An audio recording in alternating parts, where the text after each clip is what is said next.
Welcome back to academy biology और मैं हूं आपके साथ Sachin Ankil. So guys today we are going to start with a very important unit that is developmental biology. तो ये particular unit आपकी बहुत ज़्यादा इंपॉर्टेंट है, चाहे आप एमएससी के लिए प्रिपेयर कर रहे हो एंट्रेंस एग्जाम के लिए या फिर आप सीएसआईआर नेट के लिए प्रिपेयर कर रहे हो। तो यहाँ पे हम जितने भी टॉपिक्स को डिस्कस करेंगे सभी को इन डेप्थ और अच्छे से डिटेल में हम यहाँ डिस्कस करने वाले हैं। तो आज अपना फर्स्ट लेक्चर है जिसमें हम इसके बेसिक्स को यहाँ पे सीखेंगे। तो आज हम देखने वाले commitment, specification and determination. So guys let's start with our today's topic without wasting time. तो देखो सबसे पहले क्या होता है, सपोज करो हमारे पास क्या है, एक अनडिफरेंशिएटेड सेल।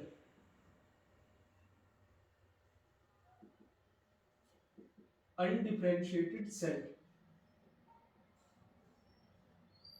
ठीक है। तो जो एक अनडिफरेंशिएटेड सेल अलग अलग स्टेजेस से पास होने के बाद डिफरेंशिएट होता है। तो जब एक अनडिफरेंशिएटेड सेल क्या होता है, डिफरेंशिएट होता है।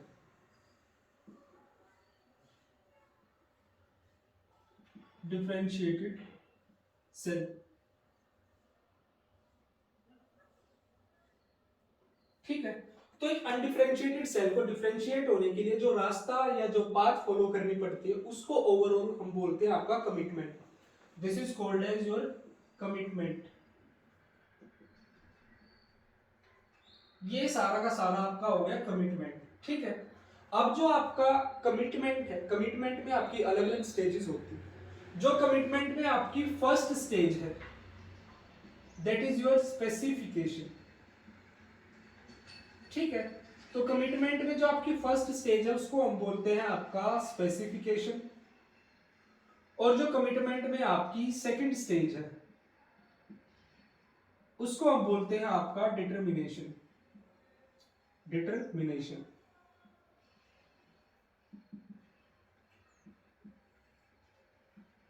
तो देखो कमिटमेंट की फर्स्ट स्टेज है आपकी स्पेसिफिकेशन और सेकंड स्टेज है आपकी डिटर्मिनेशन। तो यहां एक बार इनको देखने से पहले हम डिफरेंशिएटेड और अनडिफरेंशिएटेड के बीच में डिफरेंस समझते हैं। जो आपका अनडिफरेंशिएटेड सेल होता है इसकी कोई स्पेसिफिक प्रॉपर्टीज नहीं होती है। No specific properties, no specific properties, मतलब इसका फेट अभी तक डिसाइडेड नहीं है कि ये किस तरह का सेल बनेगा या क्या इसको करना है, ठीक है। जब एक सेल डिफरेंशिएट हो जाता है तो उसमें क्या हो जाता है, उसमें स्पेसिफिक स्ट्रक्चरल प्रॉपर्टीज आ जाती हैं। Specific structural properties, structural properties, उसी के साथ साथ जो आपका एक डिफरेंशिएटेड सेल होता है उसकी फंक्शनल प्रॉपर्टीज भी स्पेसिफाई हो जाती हैं। Specified functional properties, functional properties, उसी के साथ साथ यहां पे आपकी जो डिफरेंशिएटेड सेल है उसमें आपकी सेल जो डिवीजन है वो सीज हो जाती है। सेल डिवीजन सीजेस, ठीक है। तो यहां पे आपको अनडिफरेंशिएटेड सेल और डिफरेंशिएटेड सेल के बीच में डिफरेंस समझ आ गया होगा। अब बात करते हैं आपका कमिटमेंट के अलग अलग स्टेजेस की, ठीक है। जो आपकी कमिटमेंट है फर्स्ट स्टेज है उसकी स्पेसिफिकेशन, सेकंड है आपकी डिटर्मिनेशन। जो आपकी स्पेसिफिकेशन है ये है आपकी रिवर्सिबल स्टेज, यानी कि यहां पे जो आपके इवेंट्स है रिवर्सिबल हो सकते हैं, ठीक है। और जो आपकी डिटर्मिनेशन है दिस इज इरिवर्सिबल, इरिवर्सिबल, ठीक है। देखो जो आपका स्पेसिफिकेशन के टाइम पे जो आपका फेट होता है, fate can be change, fate can be change. आपका सेल क्या बनेगा या क्या करेगा ये चीज, ये जो डिसीजन है वो आपका स्पेसिफिकेशन के टाइम पे चेंज भी हो सकता है। बट अगर डिटर्मिनेशन की बात करें तो यहां पे जो आपका सेल फिट होता है वो फिक्स होता है।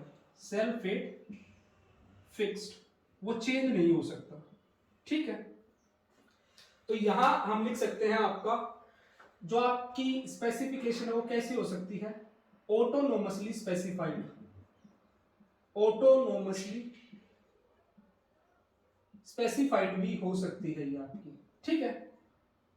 तो ऑटोनोमसली स्पेसिफाइड कंडीशन आपकी कब होगी स्पेसिफिकेशन में, जब आपका सेल प्रेजेंट होगा न्यूट्रल इन्वायरमेंट में, न्यूट्रल इन्वायरमेंट। ठीक है, देखो अगर आपके सेल को ऐसे इन्वायरमेंट में रख दिया जाए जो आपके सेल को किसी भी तरह से अफेक्ट नहीं करेगा, उसके साथ इंटरेक्ट नहीं करेगा, तो उस टाइम पे तो जो आपकी स्पेसिफिकेशन होगी वो होगी आपकी ऑटोनोमस स्पेसिफिकेशन। ठीक है, अब दूसरा हमने यहाँ बोला है कि जो आपकी स्पेसिफिकेशन है वो चेंज भी हो सकती है। तो चेंज किस कंडीशन में हो सकती है? जो आपकी स्पेसिफिकेशन है वो हो सकती है आपकी labile. Specification can be labile. Labile किस कंडीशन में हो सकती है? जब आपके सेल को हम किसी दूसरी तरह से कुछ ऐसे सेल्स के बीच में रख दे जिनका स्पेसिफिकेशन अलग है। ठीक है, अगर सेल्स को कहां रख दे हम? डिफरेंटली स्पेसिफाइड सेल्स में, डिफरेंटली स्पेसिफाइड सेल्स में। ठीक है, अगर आपके सेल को हम डिफरेंटली स्पेसिफाइड सेल्स में रख दे तो आपके उस पर्टिकुलर सेल का जो फेट है वो चेंज हो सकता है। ठीक है, fate can be changed, fate can be changed by interactions with neighboring cells, neighboring cells। ठीक है, तो यहां तक तो आपको स्पेसिफिकेशन की जो कंडीशन है वो समझ आ गई होगी। ठीक है, अब बात आती है आपकी डिटर्मिनेशन। डिटर्मिनेशन आपका इरिवर्सिबल है, सेल फेट फिक्स होता है। ठीक है, not influenced by, not influenced by surrounding sales, by surrounding sales. तो इस कंडीशन में आपके सराउंडिंग सेल्स से इस पे आपका कोई फर्क नहीं पड़ता है आपके सेल फेट पे, डिटर्मिनेशन की कंडीशन में। तो यहाँ पे आपको स्पेसिफिकेशन और डिटर्मिनेशन के बीच में डिफरेंस अच्छे से क्लियर हो गया होगा।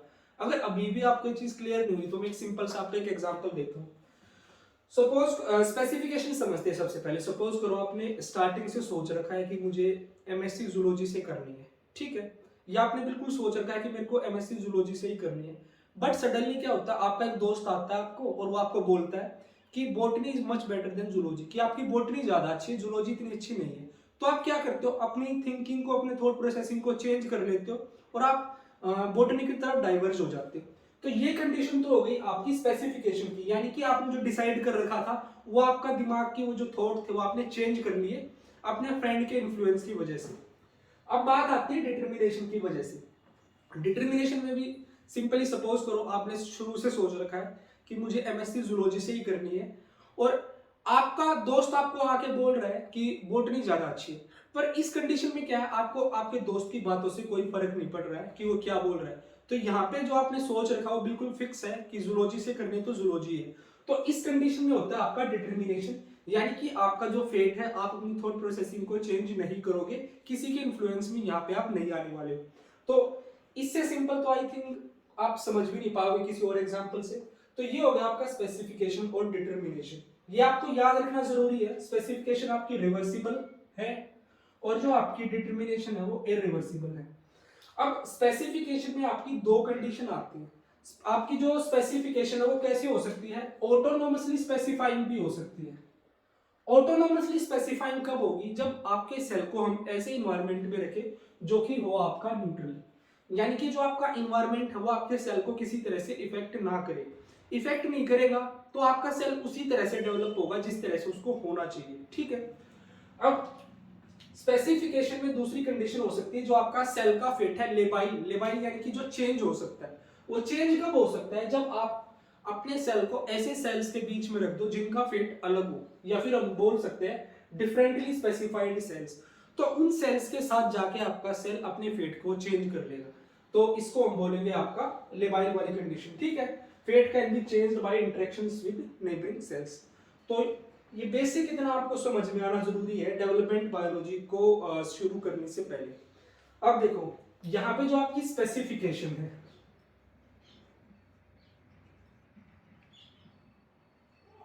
स्पेसिफिकेशन के आपके तीन टाइप है। ठीक है, the first one is autonomous, and the second one is conditional, and the third one is syncytial. ठीक है, तो इन तीनों टाइप की स्पेसिफिकेशन को हम इन डिटेल अब देखने वाले हैं। तो अब हम देखते हैं आपके different types of specification. Specification के तीन टाइप्स हैं आपका, autonomous specification, conditional specification and the last one is synthetic specification. तो सबसे पहले हम यहाँ आपका देखने वाले हैं ऑटोनोमस स्पेसिफिकेशन।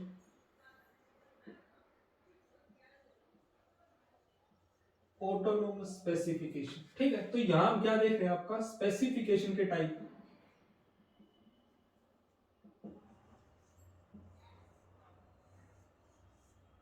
एक तो है आपकी ऑटोनोमस स्पेसिफिकेशन, दूसरी है आपकी कंडीशनल स्पेसिफिकेशन।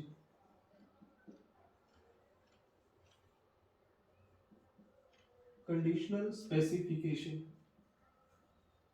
ठीक है, और जो थर्ड है आपकी सिंथेटिक, उसको भी हम देखेंगे, पर सबसे पहले एक बार ऑटोनोमस और कंडीशनल के बीच में डिफरेंस समझना जरूरी है।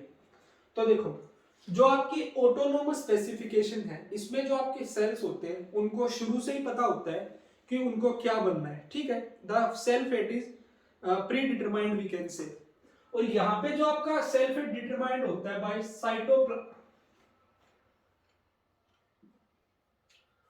और ऑटोनोमस स्पेसिफिकेशन में जो आपका सेल फेट डिटरमाइंड होता है, it is done by cytoplasmic factors. Cytoplasmic factors,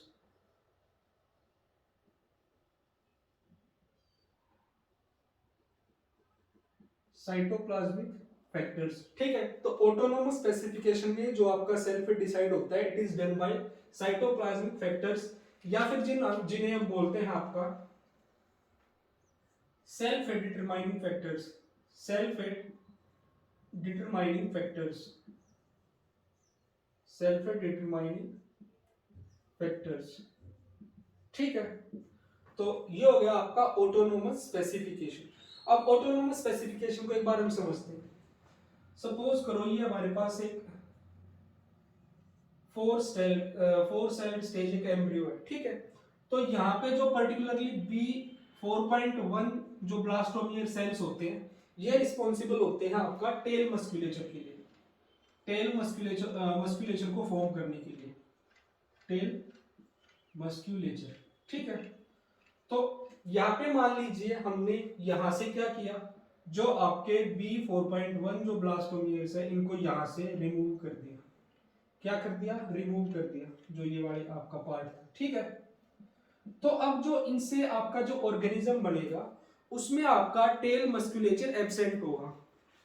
suppose करो ये हमने एक ऑर्गेनिज्म फॉर्म किया जिसमें आपका क्या है, टेल मस्कुलेचर एब्सेंट है, इसमें क्या आपकी टेल एब्सेंट है, ठीक है। अब इसी के साथ साथ एक साइंटिस्ट थे जिनका नाम था रोक्स, उन्होंने भी एक एक्सपेरिमेंट किया था। तो एक बार वो रोक्स का एक्सपेरिमेंट भी देखते हैं। तो रोक्स ने क्या किया, एक 2 सेल्ड एम्ब्रियो को लिया और उसमें जो एक जो आपका सेल था उसको निडल के हेल्प से किल कर दिया, killed by needle, killed by needle. तो अब इससे क्या हुआ, जो इससे आपका एम्ब्रियो बना उसमें क्या था, सिर्फ आपका एक साइड का जो सेल था वो डेवलप हुआ। इसमें आपके कैसे सेल है, लिविंग सेल्स, लिविंग सेल्स। और जो ये आपका दूसरा, ये क्या आपका डेड सेल्स, डेड सेल्स, ठीक है। तो यहां क्या आपका only 1/2 of the embryo developed, 1/2 of the embryo developed, 1/2 of the embryo developed। तो ये हुआ यहाँ पे आपका रोक्स के एक्सपेरिमेंट में। रोक्स ने क्या किया, एक 2 सेल्ड एम्ब्रियो को लिया, उसमें आपका जो एक सेल था उसको निडल के हेल्प से उसको हिट किल कर दिया, और फिर उसकी जब ग्रोथ हुई उस एम्ब्रियो की, तो वहां पे सिर्फ जो आपका ठीक वाला जो इंटेक्ट जो वाला सेल था, सिर्फ उसमें आपकी डेवलपमेंट होती है, और जो आपका दूसरा डेड सेल था वहां पे आपकी उसकी कोई डेवलपमेंट नहीं होती। तो ये तो हो गया आपका ऑटोनोमस स्पेसिफिकेशन। ऑटोनोमस स्पेसिफिकेशन का मतलब क्या है कि जो आपका एक पर्टिकुलर पार्ट है उसका फेट प्रीफिक्स्ड होता है, पहले से ही फिक्स होता है कि तेरे को ये पर्टिकुलर चीज बनानी है। जैसे कि इस वाले एग्जांपल में क्या है, जो ये सेल्स थे आपका, जो B4.1 ब्लास्टोमियर्स थे, इनको टेल बनानी थी। अगर हमने इनको निकाल दिया इन ब्लास्टोमियर्स को, तो जो आपका ऑर्गेनिज्म फॉर्म हुआ उसमें आपकी टेल क्या थी, एब्सेंट थी। ठीक है, तो ये हो गया आपका ऑटोनोमस स्पेसिफिकेशन। अब देखते हैं आपका कंडीशनल स्पेसिफिकेशन। देखो, जो आपकी कंडीशनल स्पेसिफिकेशन होती है, इसके दो फीचर होते हैं।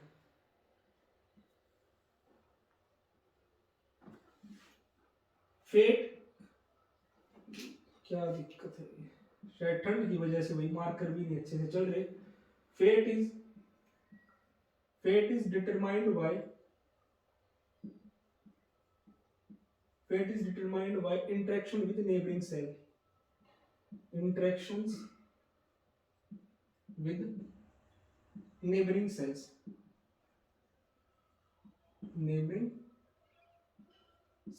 ठीक है।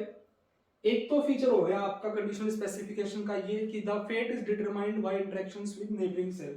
उसी के साथ साथ जो दूसरी इंपॉर्टेंट चीज है, कंपनसेटरी मैकेनिज्म। यहाँ पे कंपनसेटरी डेवलपमेंट हम बोल सकते हैं इसको, कंपनसेटरी डेवलपमेंट। ठीक है, तो दोनों चीजों को अच्छे से समझते हैं। तो इसको देखते हैं। मान लीजिए ये आपके पास एक एम्ब्रियो था, ठीक है, जिसमें ये है आपका वेंट्रल पार्ट और ये है आपका डोर्सल पार्ट। ठीक है, चलो बाहर लिखते हैं इसको दोनों को। ये है आपका वेंट्रल और ये है आपका डोर्सल। डिफरेंशिएट करने के लिए हमने डोर्सल को इस तरह से दिखा दिया थोड़ा सा। ठीक है, तो हमने क्या किया, डोर्सल से एक पैच यहां से निकाल लिया और इसको यहां पे ट्रांसप्लांट कर दिया, यानी कि कुछ इस तरह की कंडीशन यहाँ पे हो गई हमारी, ये ऐसे। ठीक है, यानी कि यहां से एक पैच निकाल के हमने यहाँ पे वेंट्रल में ट्रांसप्लांट कर दिया इस तरह से। ठीक है, तो अब इससे जो डेवलपमेंट हुई, इसमें क्या हुआ, ये आपका क्या था, ये था आपका डोर्सल इस तरह से।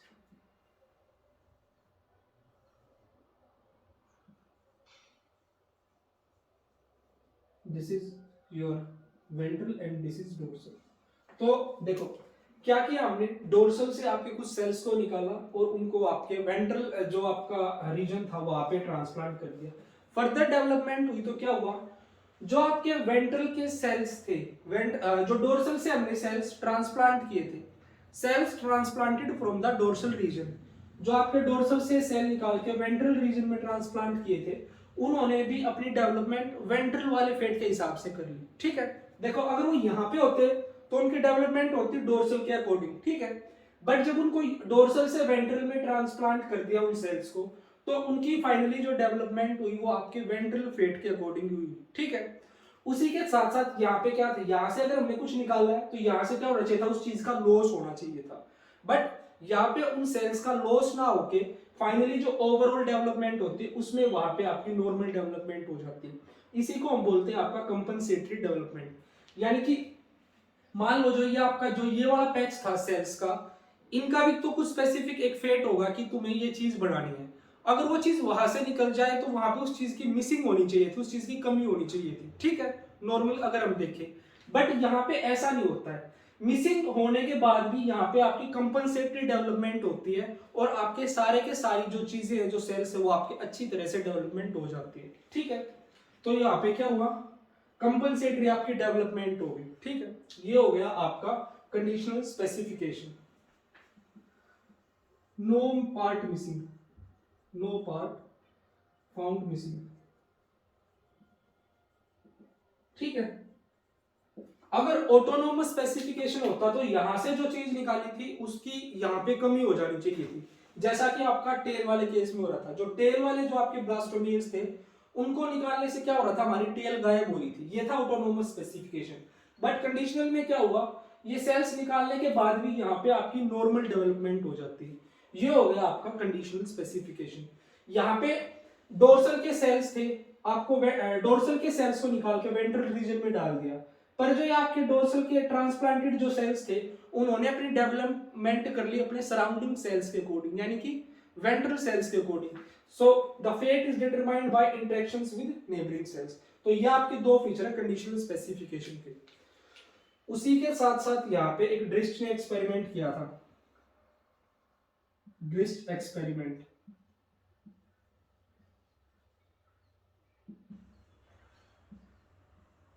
ठीक है, तो ड्रिस्ट एक्सपेरिमेंट में क्या था उसको देखते एक बार।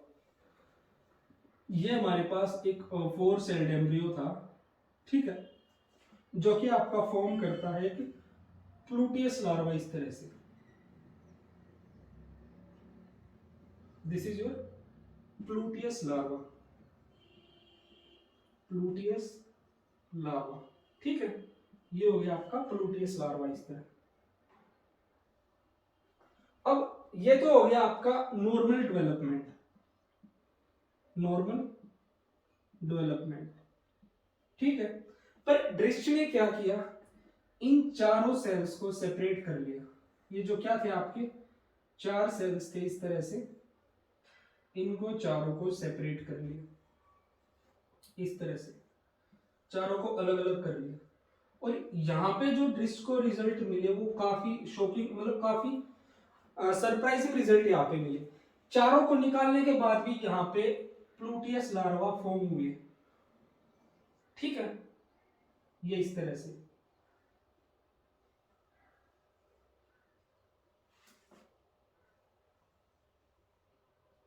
क्या फॉर्म हुए आपके 4 प्लूटियाई लार्वा बोल रहे हैं, प्लूटियस लार्वा आपके यहाँ पे फॉर्म हुए, ठीक है, ये इस तरह से, ठीक है, 4 प्लूटियाई लार्वा। पर यहाँ पे इंपॉर्टेंट जो एक इंपॉर्टेंट चीज क्या हुई, यहाँ पे आपका डिफरेंस आया साइज में। अगर चारों के चारों सेल्स से एक सिंगल आपका लार्वा बनता तो उसका साइज काफी बड़ा होता है, बट अगर उन चारों सेल्स को सेपरेट कर दे और चारों अलग अलग आपके लार्वे फॉर्म करे तो वो जो लार्वा फॉर्म होता है उसका साइज काफी रिड्यूस्ड था। तो ये ड्रिस्ट ने अपने एक्सपेरिमेंट में देखा, ठीक है। और जो ये यहाँ पे आपके जो 4 लार्वे फॉर्म हुए ये कैसे थे, नॉन आइडेंटिकल, ये चारों आपके नॉन आइडेंटिकल थे, नॉन आइडेंटिकल, ठीक है। तो ये चीज ड्रिस्ट ने यहाँ पे देखी। फिर ड्रिस्ट ने यहाँ पे एक कंक्लूजन, मतलब इंपॉर्टेंट 3 कंक्लूजन निकाले ड्रिस्ट ने, जिसमें फर्स्ट आपका जो कंक्लूजन था वो ये था, prospective potency is greater than prospective fate,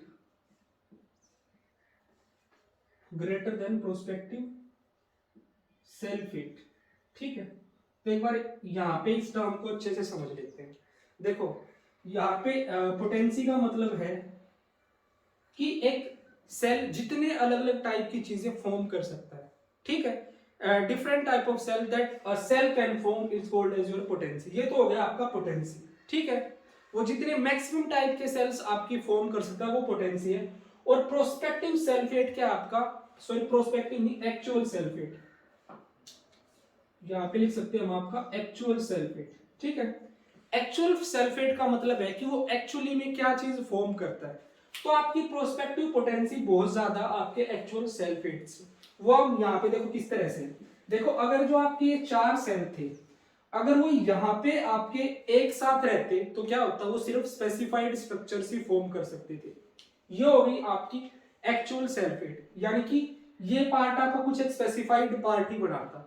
but जब हमने इनको सेपरेट कर दिया, सेपरेट करने के बाद एक सेल ने भी तो पूरा का पूरा आपका ऑर्गेनिज्म बना दिया ना, तो ये हो गई आपकी प्रोस्पेक्टिव पोटेंसी, यानी कि आपका एक सिंगल सेल पूरा का पूरा ऑर्गेनिज्म डेवलप कर सकता है, यानी कि मल्टीपल टाइप्स ऑफ सेल्स को आपका फॉर्म कर सकता है। तो इसी वजह से आपका ड्रिस्ट ने बोला prospective potency is more than actual cell fate, ठीक है। और आपका जो ऑटोनोमस स्पेसिफिकेशन में जो रोक्स थे, रोक्स ने बोला prospective potency, prospective potency is equal to actual cell fate, is equal to actual cell fate, ठीक है। तो रोक्स ने बोला, रोक्स और विजमैन ने बोला कि जो आपकी प्रोस्पेक्टिव पोटेंसी है और जो सेल फेट है वो एक दूसरे के इक्वल है, पर ड्रिस्ट ने बोला कि जो आपकी प्रोस्पेक्टिव पोटेंसी है वो आपके एक्चुअल सेल फेट से ज्यादा है। ठीक है, तो ड्रिस्ट ने एक तो ये कंक्लूजन निकाला, उसी के साथ साथ ड्रिस्ट ने एक दूसरा कंक्लूजन भी निकाला। ड्रिस्ट का जो दूसरा कंक्लूजन था वो क्या था, एक सेकंड में। दूसरी चीज एक ड्रिस्ट ने ये भी बोली कि देखो जब आपके सेल्स अलग अलग सेपरेट हुए, उन्होंने भी तो पूरा ऑर्गेनिज्म बना दिया, भले ही उसका साइज कम था, पर जब वो एक साथ कम्युनिटी में प्रेजेंट होते हैं तो वो जो उसके कम्युनिटी के सेल्स होते हैं वो उसको रोक देते हैं पूरा ऑर्गेनिज्म बनाने से। ठीक है, the interacting cells of community stop the cell from making the entire embryo. ठीक है, तो उसने दूसरा कंक्लूजन ये निकाला कि जब आपके सेल्स कम्युनिटी में प्रेजेंट होते हैं तो उसके सराउंडिंग या जो नेबरिंग सेल्स होते हैं वो उसको उसका जो फेट है उसको चेंज होने से मतलब रोक देते हैं। ठीक है, उसको सिर्फ स्पेसिफाई होने देते हैं पर्टिकुलर पार्ट को। ये दूसरा कंक्लूजन निकाला। और यहीं पे ड्रिस्ट ने एक तीसरी चीज और बताई, जो आपका न्यूक्लियाई होता है उसका जो फेट होता है it is depend upon the position. cell fate is decided by position of nuclei, ठीक है, तो जो आपका सेल फेट होता है वो आपकी न्यूक्लियाई की पोजीशन से डिसाइड होता है। जैसे कि इस एग्जांपल में था, अगर आपके जो न्यूक्लियाई थे, ये जो आपके सेल्स थे एक साथ होते तो ये क्या होता, सिर्फ एक जो आपका पर्टिकुलर सेल एक स्पेसिफाइड रीजन ही बनाता।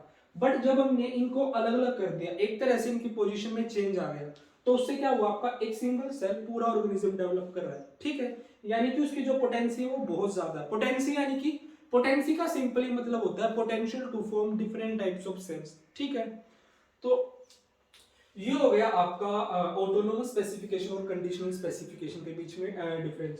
उसी के साथ साथ यहाँ पे एक और चीज आती है, जब आपके अर्ली ब्लास्टोमियर्स स्पेसिफाई होते हैं कंडीशनल स्पेसिफिकेशन से, तो उसको हम बोलते हैं आपका रेगुलेटिव डेवलपमेंट। ये यहीं पे लिख देता हूं, अगर आपके जो आपके अर्ली ब्लास्टोमियर स्पेसिफाई होते हैं कंडीशनल स्पेसिफिकेशन से, तो उसको हम बोलते हैं आपका रेगुलेटिव डेवलपमेंट। क्या बोलते हैं उसको, यहीं पे लिख देता हूं, रेगुलेटिव डेवलपमेंट। रेगुलेटिव डेवलपमेंट, ठीक है। और अगर आपके जो अर्ली जो आपके ब्लास्टोमियर्स है वो स्पेसिफाई होते हैं ऑटोनोमसली, तो उसको हम बोलते हैं आपका मोज़ेक डेवलपमेंट। मोज़ेक डेवलपमेंट, ठीक है। तो यहाँ पे आपको ये चीज भी याद रखनी है, ऑटोनोमस स्पेसिफिकेशन में आपका मोज़ेक डेवलपमेंट है और जो आपकी कंडीशनल स्पेसिफिकेशन है उसमें आपकी रेगुलेटिव डेवलपमेंट है। ठीक है, अब इसी के साथ साथ आपकी एक थर्ड टाइप की डेवलपमेंट आती है जिसको हम बोलते हैं सिंसिशियल डेवलपमेंट। तो देखो सिंसिशियल डेवलपमेंट में क्या होता है, जो आपका सेल होता है उसमें सेल की डिवीजन नहीं होती है, बल्कि सेल के अंदर जो न्यूक्लियस होता है वो कंटिन्यूअसली डिवाइड करता जाता है, यानी कि उसमें एक सिंगल सेल में मल्टी न्यूक्लिएट स्टेट आ जाती है। देखो यहीं पे बता देता हूँ इसको इरेज करने से अच्छा, तो मान लीजिए आपका एक सेल है। अब इसमें क्या है, जो आपका न्यूक्लियस है वो कंटिन्यूअसली डिवाइड करता रहेगा। ठीक है, अब डिवाइड करता रहेगा तो यहाँ पे क्या हो जाएगी, मल्टी न्यूक्लिएट एक डेवलपमेंट हो जाएगी, जिसमें एक ही सेल में आपके बहुत सारे न्यूक्लियस प्रेजेंट होंगे। ये हो गया आपका थर्ड टाइप का syncytial development. Third is your syncytial development. ठीक है, तो देखो जो सिंसिशियल आपकी डेवलपमेंट होती है उसमें क्या होता है, जो आपकी सिंसिशियल डेवलपमेंट होती है उसमें आपका सेल्स एक दूसरे के साथ इंटरेक्ट नहीं करते, बल्कि यहाँ पे जो इंटरेक्शन होते हैं वो एक ही सेल के अंदर अलग अलग रीजन्स के बीच में इंटरेक्शंस होते हैं। ठीक है, सिंसिशियल जो आपकी डेवलपमेंट है यहाँ पे आपके सेल्स इंटरेक्ट नहीं करते, बल्कि एक सेल के अंदर ही जो आपके डिफरेंट रीजन्स होते हैं उनमें ग्रेडियंट्स की वजह से यहाँ पे इंटरेक्शन होता है। ठीक है, और जो सिंसिशियल डेवलपमेंट है वो आपकी देखने को मिलती है आपकी जैसे कि ड्रोसोफिला में, इंसेक्ट्स में ड्रोसोफिला में। तो ड्रोसोफिला में क्या होता है, जो ड्रोसोफिला का एंटीरियर पार्ट होता है वहां पे प्रेजेंट होता है आपका आपका बाइकोइड, ठीक है। और जो पोस्टीरियर रीजन होता है वहां पे प्रेजेंट होता है आपका नेनोज, ठीक है। अगर देखो, अगर आप बाई एंटीरियर रीजन से पोस्टीरियर की तरफ जाओगे तो जो बाइकोइड की कंसंट्रेशन है वो कम होती चली जाएगी इस तरह से, ठीक है। और अगर आप पोस्टीरियर रीजन से एंटीरियर की तरफ आओगे तो जो नैनोज की कंसंट्रेशन है वो इस तरह से कम होती चली जाएगी। यानी कि एंटीरियर में जो मैक्सिमम कंसंट्रेशन मिलेगी आपकी बाइकोइड की, और पोस्टीरियर में आपकी जो मैक्सिमम कंसंट्रेशन मिलेगी आपकी नैनोज की। तो यहाँ पे अगर हम देखें तो जो इंटरेक्शंस हो रहे हैं वो एक सिंगल सेल के अंदर ही तो हो रहे हैं, यानी कि दो सेल्स यहाँ पे इंटरेक्ट नहीं कर रहे, एक ही सेल में आपके इंटरेक्शन हो रहे हैं। तो इस तरह की जो डेवलपमेंट होती है उसको हम बोलते हैं सिंथेसियल डेवलपमेंट। आने वाले लेक्चर्स में हम ड्रोसोफिला की जो डेवलपमेंट है उसको अच्छे से डिटेल में स्टडी करेंगे। तो आज का जो बेसिक वाला पार्ट था, आई होप कि आपको अच्छे से क्लियर हो गया होगा कि आपकी कमिटमेंट क्या होती है, स्पेसिफिकेशन क्या होती है, डिटर्मिनेशन क्या है। फिर आपकी जो स्पेसिफिकेशन के अलग अलग दो टाइप हैं उनमें क्या क्या डिफरेंस आपके होते हैं, ठीक है। ऑटोनोमस में आपकी मोज़ेक डेवलपमेंट होती है, जो आपका स्पेसिफिकेशन है वो आपके कुछ स्पेसिफिक साइटोप्लाज्मिक फैक्टर्स डिटरमाइन करते हैं जिनको हम सेल्फ डिटरमाइनिंग फैक्टर्स भी बोलते हैं। ऑटोनोमस में क्या होता है कि आपका ये चीज बिल्कुल फिक्स होती है कि एक पर्टिकुलर सेल को, एक पर्टिकुलर पार्ट को एक स्पेसिफिक चीज ही बनानी है, यानी कि यहाँ पे जो फेट है वो चेंज नहीं हो सकता है। कंडीशनल स्पेसिफिकेशन में क्या होता है, जो एक सेल का फेट है वो डिपेंड करता है आपके इंटरेक्शन के साथ, नेबरिंग सेल्स के साथ इंटरेक्शंस हो रहे हैं, साथ साथ यहाँ पे आपकी होती है कंपनसेटरी डेवलपमेंट। कंपनसेटरी डेवलपमेंट ये और जो आपका इंटरेक्शन से दोनों इंपॉर्टेंट फीचर आपके कंडीशनल स्पेसिफिकेशन में, ठीक है। तो देखो एग्जांपल से हमने समझा था कि जब डोर्सल रीजन से हमने एक पर्टिकुलर सेल या एक टिश्यू रीजन को निकाल के जब वेंट्रल रीजन में ट्रांसप्लांट किया तो यहां से आपका डोर्सल से कुछ कम हो जाना चाहिए था, ठीक है। और जो डेवलपमेंट हमने जब देखी तो डोर्सल में भी आपका एंटायर आपका एम्ब्रियो फॉर्म होता है, वहां पे कुछ मिसिंग नहीं था, तो इसको तो बोलते हैं आपका कंपनसेटरी डेवलपमेंट, ठीक है।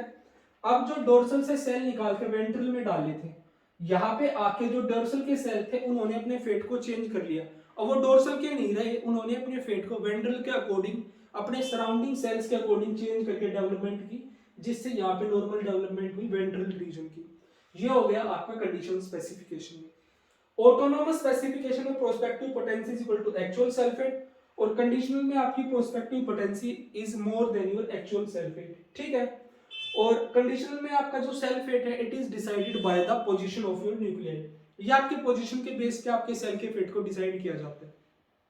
तो ये हो गया आपका पूरा का पूरा बेसिक वाला पार्ट कंडीशन स्पेसिफिकेशन कमिटमेंट और डिटर्मिनेशन का। सो गाइज आई होप कि आपको ये सब समझ में आया होगा। अगर आपको कोई डाउट है then you can ask me in the comment section. और जो ये कंटेंट है ये आपका गिलबर्ट के 12th एडिशन से लिया गया है, जिसकी पीडीएफ मैं कमेंट सेक्शन में पिन कर दूंगा जहां से आप डाउनलोड कर सकते हो। So guys thank you for watching me carefully and stay tuned for the next one.